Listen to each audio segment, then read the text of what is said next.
শ্রীমাভাসিত সম্মুখে জীবনকথা পর্ব 12। মায়ের বাল্যকালে ওই অঞ্চলে দুর্ভিক্ষের স্মৃতিচারণ।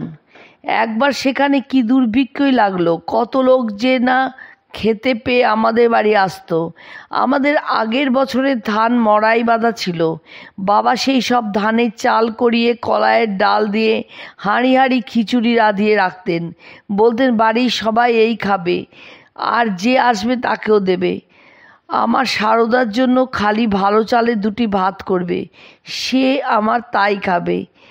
একদিন এমনও তো এত লোক এসে পড়তো যে খিচুড়িতে কুলাতো না, তখনই আবার চড়ানো হতো। আর সেই গরম খিচুড়ি সব যেই ঢেলে দিত শিগগির জুড়োবে বলে আমি দুহাতে বাতাস করতুম। আহা, খিদের জ্বালায় সকলে খাবার জন্য বসে আছে। একদিন একটি বাগদিনা ডোমের মেয়ে এসেছে। মাথার চুলগুলো ঝাঁকড়া ঝাঁকড়া হয়ে গেছে, তেলের অভাবে চোখ উন্মাদের মতো। ছুটে এসে গরুর ডাবায় যে কুড়ো ভেজানো ছিল তাই খেতে আরম্ভ করেছে। এত যে সকলে ডাকছে বাড়ির ভিতরে এসে খিচুড়ি খা, তার ধৈর্য মানছে না। খানিকটা কুড়ো খেয়ে তবে কথা তার কানে গেল। এমন ভীষণ দুর্ভিক্ষ। সেই বছর দুঃখ পেয়ে তবে লোকে ধান মড়াইয়ে রাখতে আরম্ভ করলে। মা দক্ষিণেশ্বরে থাকাকালীন তার শাশুড়ি চন্দ্রমণি দেবীর সেবা করতে গিয়ে দ্রুততার জন্য অনেক সময় নিচু দরজায় তার মাথা ঠুকে যেত।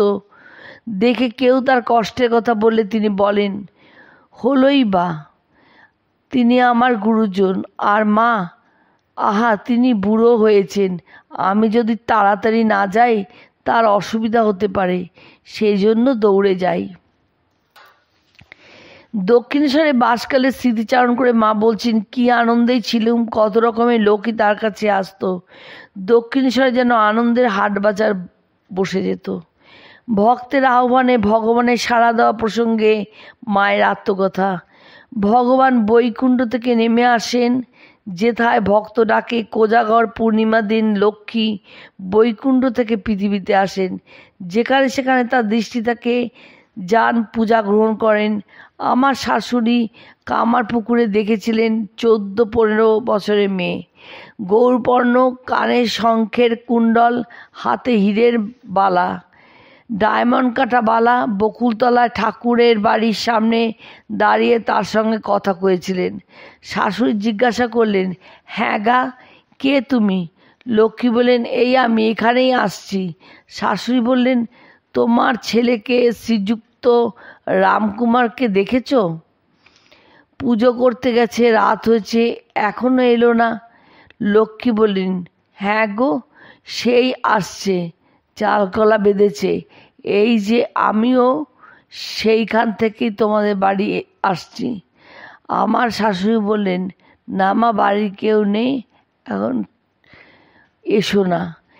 এই রূপে বারবার প্রত্যাখ্যান করায়, আচ্ছা আমার অমনি দৃষ্টি থাকবে বলে দেবী অন্তর্ধান হলেন। দেখছো না, ওদের অবস্থা কখনো তেমন ভালো হলো না। মোটা ভাত কাপড়ও চলে যাচ্ছে। আমার শাশুড়ি দেখেছিলেন লক্ষ্মী লাহাদের বাড়ির দিকে যেতে তাদের ধানের মড়াইয়ের ওখানে ঘুরে এসেছিলেন। আমার ভাসুর এসে সব শুনে বললেন, মা, তুমি বুঝতে পারোনি, স্বয়ং লক্ষ্মী এসেছিলেন। কোজাগর পূর্ণিমা কিনা আজ? তিনি গণনা জানতেন, খড়ি পেতে দেখেছিলেন। নিজ বিবাহ স্থান সম্পর্কে মায়ের উক্তি। পুরানো বাড়িতে নিয়ে বিয়ে হয় আমার 9 বছর